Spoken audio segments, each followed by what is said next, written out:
Okay, I'll just show you how to set the sat-nav in this 2015 Jeep Renegade.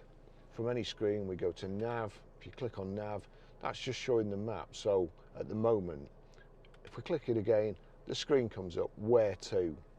That's what we want, where to. Address, recent, points of interest, favourites, junction, home.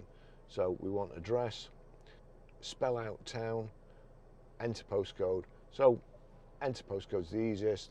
We're onto there. We're Grosvenor Garage, Blackburn Road, Howalton, Preston.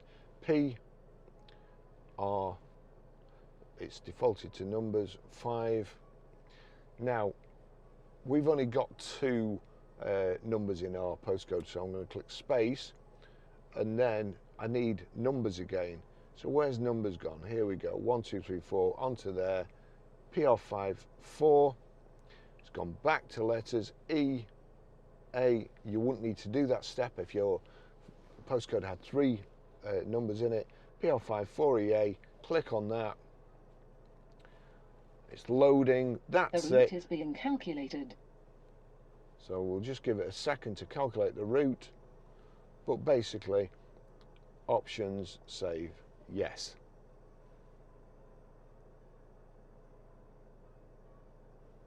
That's it.